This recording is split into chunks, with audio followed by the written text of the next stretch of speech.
Good morning, Panthers. Real 105 has a new podcast up now. Episode 4 features a discussion of the pressures of fitting in to middle school, as well as a fun Gems trivia contest. Interviews have started for certain electives. CC takes a look at the process. Good morning, Panthers. Have you been curious about why specific electives get interviews? Well, here's Mr. Noonan with more. For advanced broadcasting, interviews have helped because there's just a bigger responsibility for the students, right? A lot of them are going around campus, filming, scheduling appointments with staff members. They're also walking around with $2,000 or $3,000 worth of equipment. So I want to make sure that we're getting kids that want to be in there and kids that are responsible to be in there. How competitive is the selection process this year, and how many students typically apply versus how many are accepted? I don't have the exact number of people that have applied. It's a good number. It does help that I have 2 broadcasting classes. So first I look at kids that are in the advanced class and if they want to come back, if they did a great job. And then we look at how many openings there, and then obviously new kids get accepted into beginning. Now let's ask Ms. Law about her AVID interviews. I want to make sure they understand what the program is and that they truly want to be a part of it, because the biggest part of AVID is students have to agree to be in the program. This year I already have 1 full class for next year's 8th grade AVID class. I am looking for another class, so I'm not having as many people apply as I would hope for.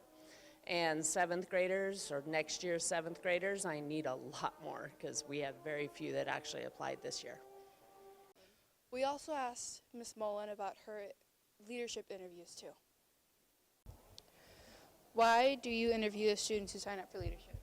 So we interview the students to see how they are going to answer questions about leadership, to see what type of strengths and stuff that they can bring to leadership, and just to get a better idea of who they are as a person and if they'll fit in our leadership classes. So this year we have about 50 applicants for their first choice, and that's just with the 7th and 8th graders for next year. That doesn't include incoming 6th graders. So it can be pretty competitive. We'll have about 2 classes again and almost about 50 students in the classes.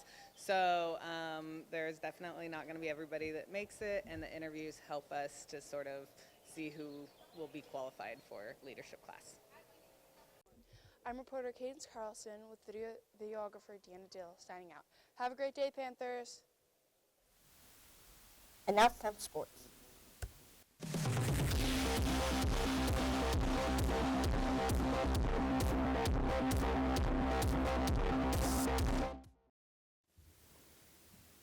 Seventh grade girls basketball had their tourney yesterday at 12 Bridges Middle School. We'll give you the full update on our Friday show. Today, the 8th grade girls host the playoff tourney here at GEMS. GEMS tips off at 4:45 versus WC Riles. And now back to the desk.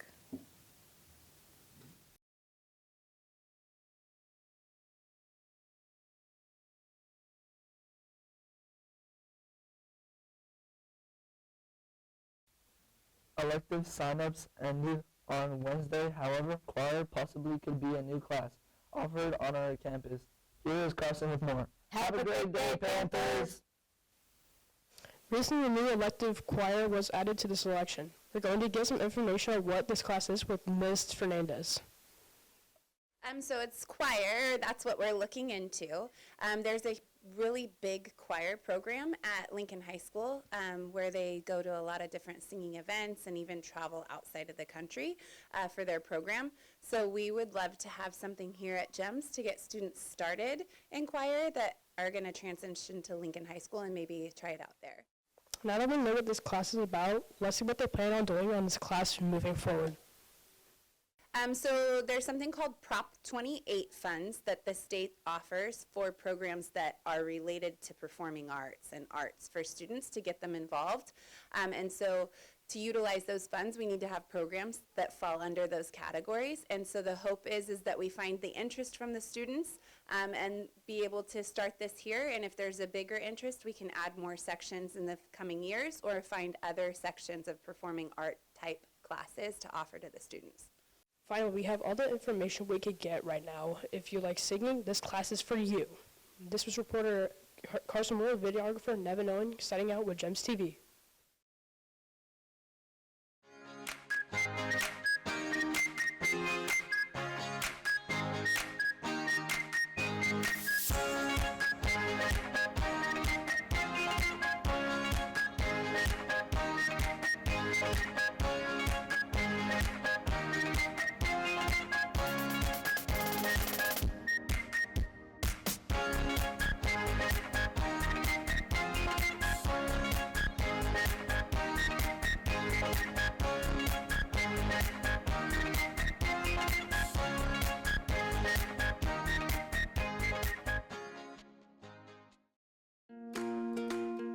The company's like family, from the top to the bottom, and you feel that support no matter what part of the company you're in. You feel the support of the whole family. My dad, he's worked here for 28 years. My brother, he's been working here for 6 years. I graduated high school, waited till I was 18, saw a job opening and applied, and just kind of staying with it. The company's been huge for my whole family, and possibly maybe my kids one day. We're not a company of numbers, we're a company of people. I think it comes from Red Emerson. His greatest asset is the people that work for him.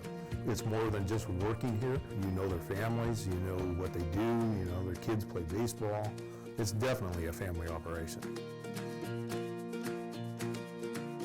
I went to my younger brother's that also works for Sierra Pacific. I looked on the bar stool and I seen his pay stub. I was like, wow, you're making that kind of money? He goes, yeah.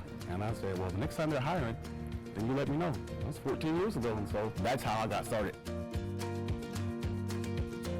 We treat people like family. They aren't just employees. The strength of the company is the people, number one, and that forest resource, number two.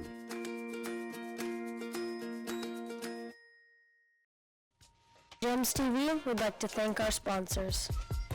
Platinum level sponsors: Sailor Construction, Lincoln Junior Zebras, Sierra Pacific. Gold level sponsors: Lincoln Museum, Neo Alegria, Mexican Antojitos, Jensen Landscaping, Quality Metal Heating and Air. Silver level sponsors: Far West Rents and Ready Mix, Empire Gymnastics Center.